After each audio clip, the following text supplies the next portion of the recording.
still on this Ron. You want to talk about that? Okay. How? So okay, good thing first is at least dia dah bagi timeline, so tak adalah terkejut sebab kita ingat dia jadi macam diesel, tiba-tiba akan berlaku. Kali ni kerajaan dah bagi berbulan-bulan notis bahawa ia akan berlaku. So itu benda yang baik. Yang belum lagi jelas adalah mekanisme. Dan hari ini saya baca laporan bahawa Menteri Pengangkutan yang berhormat Anthony Loke telah memberi bayangan bahawa kerajaan sedang mempertimbangkan menggunakan IC ataupun MyCard sebagai elemen ataupun cara untuk membezakan harga di pam. Maybe you want to talk about that for a while, KJ, sebab pada pandangan saya it's nice in theory, tapi in practice bila baca kajian, benda ni memang prone to abuse lah. Maknanya kita pakai orang lain punya MyCard untuk isi minyak kereta kita. Nombor dua ialah imagine the time. First you kena check, kena masuk IC dalam mesin tu, mungkin tambahan masa lah. Atau berapa cepat. Imagine the system required. Yeah, at every pump. Perbelanjaan di setiap pump. So cost, masa di pump itu sendiri, dan juga boleh ada risiko ketirisan yang besar. So pandangan saya is kalau guna padu. So mungkin dua soalan. Apa jadi pada padu? Itu soalan yang lebih asas lah. Tak tahu apa jadi pada padu sebab T15 pun dah digunakan istilahnya yang kita dah bincang tadi. Kecuali padu disebut sekali dalam ucapan belanjawan. Tapi tidak di sini kan? Tidak dalam hal. No, dia lebih kepada penyelarasan semua data kepada sebab dia nak guna digital ID.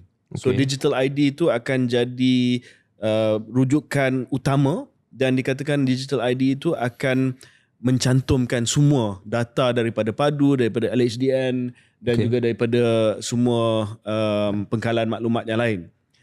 Mungkin itu cara lembut Perdana Menteri untuk kebumikan padu.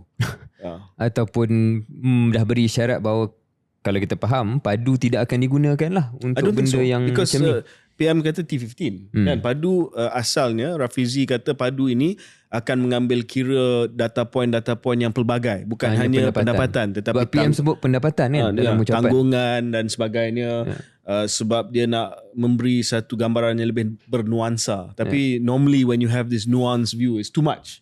It's not I mean when it comes to policy making, you want to have the easiest option. Sure. Cleanest option. Yeah. I mean, how do you even define what disposable income is? 100%. Pertanggungan so nampak macam padu tidak akan digunakan sepenuhnya. So saya nak tanya Syaril, sebab Syaril pengarah ekonomi di Pejabat Perdana Menteri waktu Datuk Seri Ismail Sabri. Masa tu saya di Jemaah Menteri, saya difahamkan dah ada test run untuk buat RON 95 punya implementasi ni. Dia guna fleet card or something. Betul So KJ dalam kabinet, so KJ tanya saya betul ke tidak. Saya rasa memang ada perkara itu berlaku dan tidak kesampaian untuk dilaksanakan. Pandangan saya KJ, I don't know how you thought that pilot went ataupun that test went. Saya rasa macam mungkin kadang-kadang we overcomplicate things. And maybe cash is still the best way. Cash transfer. Whether it's through actual cash, maybe not actual cash, tapi masuklah dalam e-wallet ke, dalam bank account ke. And cuma masalah dia, semua orang kena bayar harga market. So that's the problem lah. So maybe a one-off initial transfer so that you are in cash flow positive. Maknanya on day one kerajaan bagi 85% yang patut dapat subsidi ni, whatever lah, RM1,000 ke RM2,000 ke.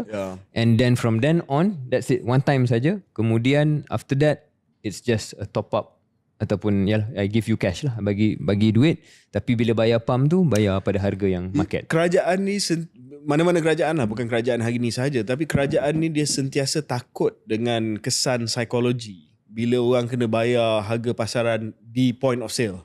Dia nak supaya dia bayar harga subsidi. Dia tak kira dah cash tu dah transfer dah, sebab bagi pandangan dia ada macam disconnect between what you receive from the government. I mean, kalau kita jujur kan, BRIM yang dimulakan oleh Datuk Seri Najib, that was actually given untuk menampung usaha untuk menyelaraskan subsidi. Tetapi akhirnya orang bergantung kepada BRIM sebagai entitlement, dan dia lupa bahawa BRIM itu adalah usaha kerajaan membantu untuk menampung usaha kerajaan untuk mengurangkan subsidi. Same.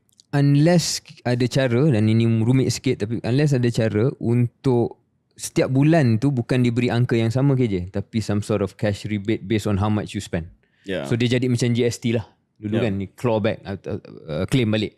So ada tak cara untuk buat macam tu? Tapi itu lebih mudah dan kurang risiko ketirisan berbanding dengan guna MyCard ataupun kad lah.